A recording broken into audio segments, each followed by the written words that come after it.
आज की जो कथा है बड़ी ही विशेष कथा है आज की। एक हफ्ते में 7 दिन होते हैं और इन 7 दिनों में ही मनुष्य का जन्म भी होता है और 7 दिनों में ही उसकी मृत्यु भी हो जाती है। परंतु आज की बहुत ही दिव्य कथा है और ये कथा उस समय की है, कलयुग के आगमन की। जब कलयुग आया तो महाराज परीक्षित से और कलयुग से क्या संवाद होता है, कौन कौन से स्थान पर कलयुग का स्थान रहता है, कहाँ कहाँ पर कलयुग रहता है, इस कथा को आज हम सुनेंगे। कलयुग तो चल रहा है परंतु ये कथा दरबार में आप बैठे हो, यहाँ पर कलयुग नहीं है तो कलयुग चल रहा है। युग कौन सा चल रहा है? कलयुग। परंतु कलयुग भी हर जगह नहीं है। जहां पर गलत 4 स्थान महाराज परीक्षित जी ने कलयुग को दिया है कि इन 4 स्थानों पे मैं तुझे रहने के लिए स्थान देता हूं। वो 4 स्थान कौन कौन से हैं अभी आप सुनेंगे कथा के माध्यम से। तो आज की कथा में हम ये देखेंगे कि उन 4 स्थानों में कोई ऐसा स्थान तो नहीं है जो हमारे भी घर में वो स्थान हो उनसे में से, और हमारे भी घर में कलयुग का निवास हो। ये हम सोचेंगे और अगर है भी तो उसको हम दूर करेंगे। बड़ी ही दिव्य कथा है।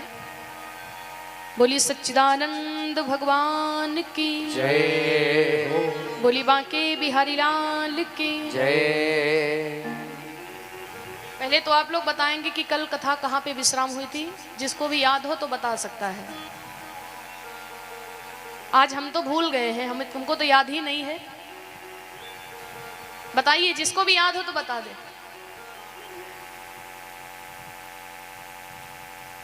अब हम जान गए, धुंधकारी की तो चल ही रही थी। अब ठीक है, हम कहें बांके बिहारी, आप लोग कहो ब्यास जी हटो हम पत्ता बहारी। तो पत्ता बहारने से काम नहीं चलेगा।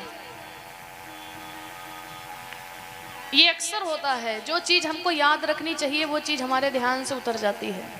और अभी लड़ाई झगड़ा किसी से हो जाए, कोई तुमको कोई बात कह दे जो तुमको बुरी लग जाए, फिर 10 साल नहीं 20 साल बीत जाते लेकिन वो बात ध्यान से उतरती नहीं है। कथा को आप ध्यान से सुनिए। कथा कल विश्राम हुई थी। जो गोकर्ण का जो धुंधकारी था ना, धुंधकारी की मृत्यु हो गई थी, परंतु उसका उद्धार कैसे होगा आज उस कथा को हम सुनेंगे। और इसके बाद में परीक्षित के श्राप की कथा और थोड़ा सा संक्षेप में भगवान शिव का भी चरित्र लेकर के हम चलेंगे। बोली शंकर भगवान की जय हो। श्री गणपति महाराज की जय। धुंधकारी जो है, धुंधकारी मर जाने के बाद में प्रेत बनता है और प्रेत भी कैसा महाभयानक प्रेत बनता है, क्योंकि उसकी मृत्यु कच्ची मौत से हुई है। भगवान ने आपको कलयुग में इस पृथ्वी पर मृत्यु लोक पर भगवान ने आपको 50 साल के लिए भेजा है कि तुम 50 साल तक जियोगे, उसके बाद में तुम्हारी मृत्यु हो जाएगी, तुम्हारा कागज का पन्ना पूरा हो जाएगा। अजा है और तुम 20 साल के होकर के कहीं फांसी में लटक गए या जहर खा लिए तो तुम्हारा तो 50 साल के लिए आना था यहाँ पे, माने 30 साल तक आपकी आत्मा भटकती ही रहेगी।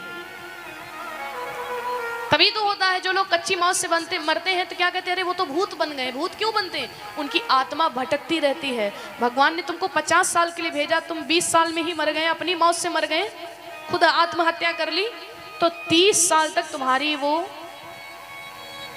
भटकती रहेगी आत्मा।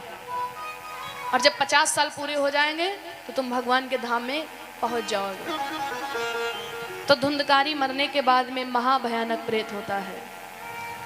गांव भर को परेशान करने लगा, पूरे गांव में छोटे छोटे बच्चों को पकड़ने लगा। और धुंधकारी के डर से जितनी भी माताएं बहनें थी कोई घर से बाहर नहीं निकलता। इतना ज़्यादा आफत मच गई कि सब दिन रात छोटे छोटे बच्चे सपने हर वक्त भूत प्रेत का देखा करते हैं। बहुत ज़्यादा व्याकुल हुए हैं, क्योंकि गोकर्ण महाराज तो अपने परिवार का त्याग करके वो भी चले गए थे। और जब गोकर्ण महाराज आए, महाराज जी को पता चला कि पिताजी के जाने के बाद में माँ जी की भी मृत्यु हो गई, धुंधली मैया भी मर गई और जो धुंधकारी है वो भी मर गया है। लोगों ने बताया कि महाराज कृपा करके आप कोई काम कीजिए जिससे धुंधकारी को थोड़ा सा शांति मिल जाए, क्योंकि वो प्रेत बन गए और ऐसा प्रेत कि पूरे गांव को है तंग परेशान करके रख दिया है। कृपया करके महाराज आप कुछ कीजिए जिससे प्रेत योन से उसको छुटकारा मिल जाए, उसको भगवान की शरण मिल जाए। अब सुनिएगा, भागवत का ये महत्व है कि धुंधकारी जैसे नीच अधम प्राणी का भी उद्धार हो गया। और उद्धार भी कैसा हुआ कि भागवत की महत्व से, भागवत के प्रभाव से भगवान उसको स्वयं लेने के लिए आ गए। इतनी दिव्य, इतना ज्यादा महत्व है भागवत कथा का। तो गोकर्ण महाराज से लोगों ने कहा, महाराज आप कृपा करके कोई उपाय कीजिए जिससे आपके भाई की आत्मा को शांति मिल जाए, हम लोग भी परेशान हो चुके हैं। आत्मा के शांति के लिए बहुत सा पिंड दान किया, बहुत सा गौ दान किया, क्योंकि दान करने से भी पाप कट जाते हैं। इस लोक का कोई भी ऐसा पदार्थ नहीं है जो संग में तेरे परलोक में जाएगा। इस लोक से तुम कुछ भी लेकर के नहीं जाओगे, क्योंकि भगवान श्री कृष्ण गीता में अर्जुन से कहते कि हे अर्जुन, हे पार्थ, इस लोक का कोई भी ऐसा पदार्थ नहीं है जो संग तेरे परलोक में जाए। बड़ा ही अद्भुत है गायन भाई।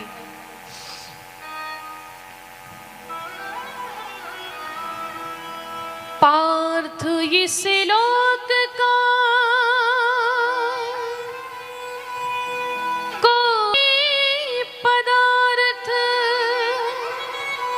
एक एक शब्द को सुनेगा कृष्ण भगवान अर्जुन से कहते, अर्जुन इस लोक का कोई भी ऐसा पदार्थ नहीं जो संग में तेरे परलोक में जाए।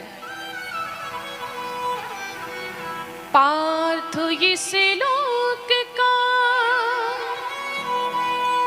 कोई पदार्थ संग तेरे परलोक न जाए। पिछले जन्म का कोई नाता अगले जन्म में याद न आए। और पिछले जन्म का कोई नाता अगले जन्म में क्यों याद नहीं आता है? भगवान कहते हैं, स्मृतियों का बोझा ढोने से विस्मृत का अवदान कराए। और सुनो अर्जुन, हर जन्म के नाते याद रखे तो प्राणी पागल ही हो जाए। अगर हर जन्म के भगवान नाते आपको याद रखें तो निश्चित है कि आप पागल हो जाएंगे। एक जन्म में ही पागल हो जाते, कभी कभी ज्यादा दुख मिलता है। इसलिए भगवान कहते हैं हमें इसीलिए भुलवा देते हैं। हर जन्म के नाते याद रहे तो प्राणी पागल ही हो जाए। भगवान कहते हैं, हे अर्जुन, 4 दिनों की प्रीत जगत में, 4 दिनों के नाते हैं। एक एक शब्द को सुनिएगा, बड़ा ही अद्भुत भगवान श्री कृष्ण समझाते हैं। इस जगत में केवल 4 दिनों की प्रीति है, और ये प्रीत और ये नाते कब तक के हैं? पल को पर्दे पड़ते ही, पल को पर्दे पड़ते ही ये हर नाते मिट जाते हैं। ये प्रीत, ये नाते जब तक कि आपके पलकों पे पर्दे नहीं पड़ते तब तक ये प्रीत नाता रहता है। पल को पर्दे पड़ते ही ये हर नाते मिट जाते हैं। और भगवान कहते हैं, हे अर्जुन, जिनकी चिंता में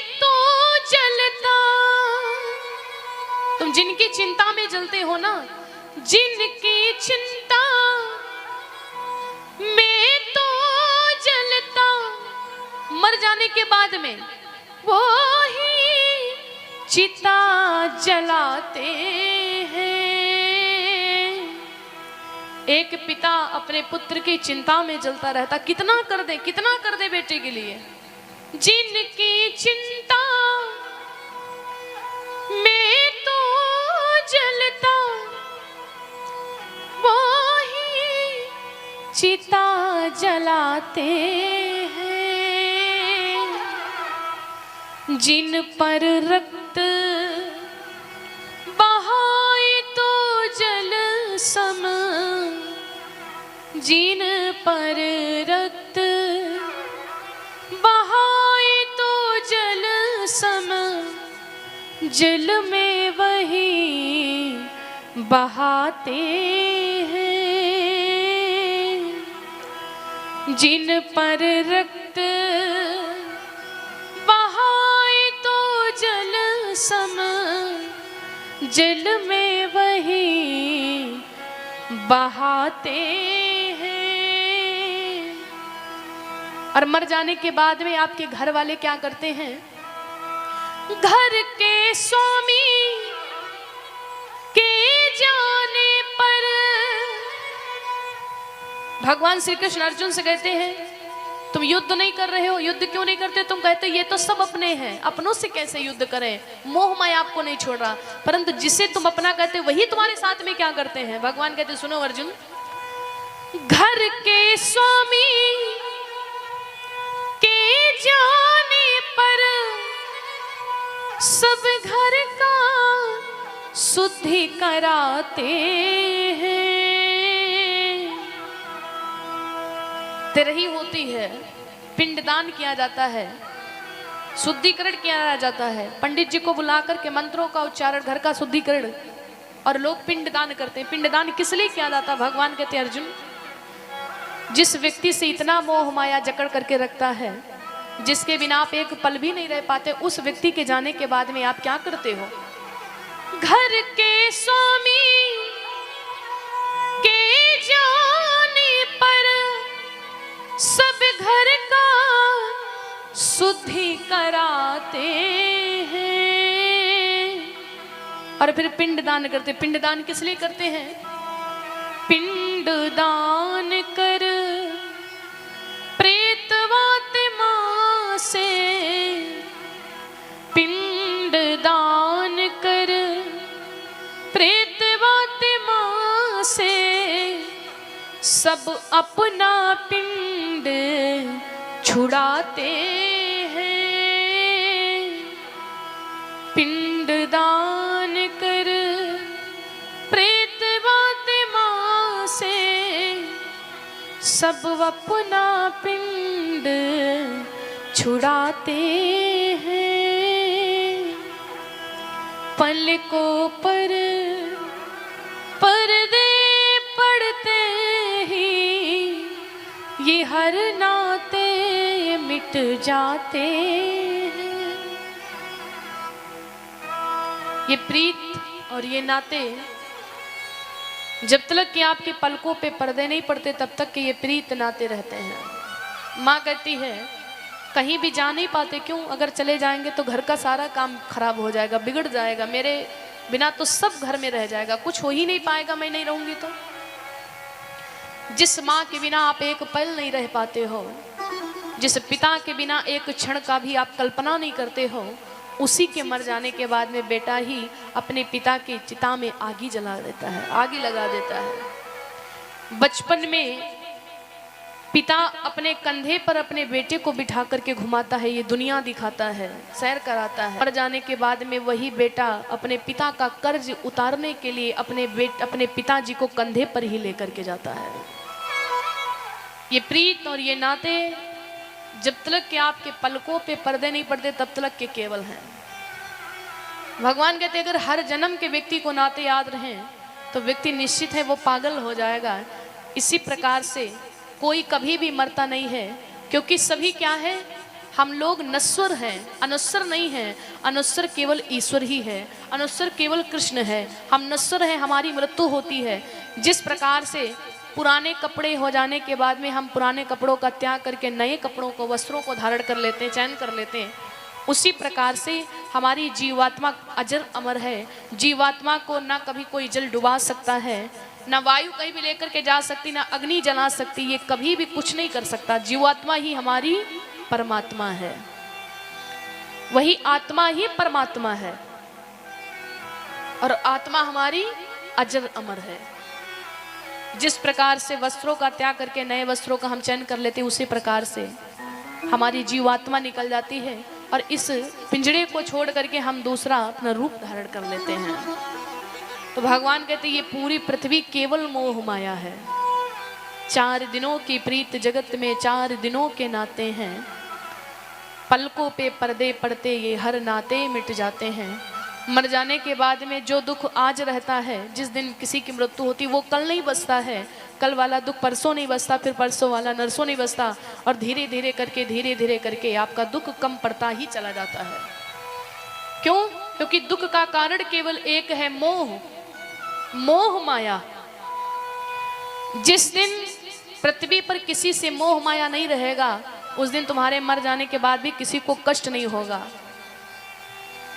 इसीलिए तो संत महात्मा जो होते हैं, उनके घर में, परिवार में उनके क्या हो रहा है उनको दुख नहीं होता, चाहे उनके सामने किसी की मृत्यु हो जाए। क्यों? क्योंकि संत का किसी से मोह माया नहीं होता, उसका केवल अपने कृष्ण से रिश्ता रहता है, केवल भगवान से रिश्ता रहता है। रोने का कारण केवल एक है, मोह माया। कोई किसी को दुख सुख नहीं देता। बोले काहू न को दुख सुख कर भागा, निज कृति कर्म भोग सब भ्राता। ये धर्म खुद कहता है, कोई किसी को दुख सुख नहीं देता है। आप जैसा कर्म करोगे वैसा ही आपको फल मिलेगा। श्रीमद् भागवत महापुराण अनुष्ठान किया गया, दूर दूर तक प्रचार प्रसार किया गया, और महाराज गोकर्ण जी आकर के भागवत महापुराण का अनुष्ठान करते हैं। वक्ता के रूप में गोकर्ण महाराज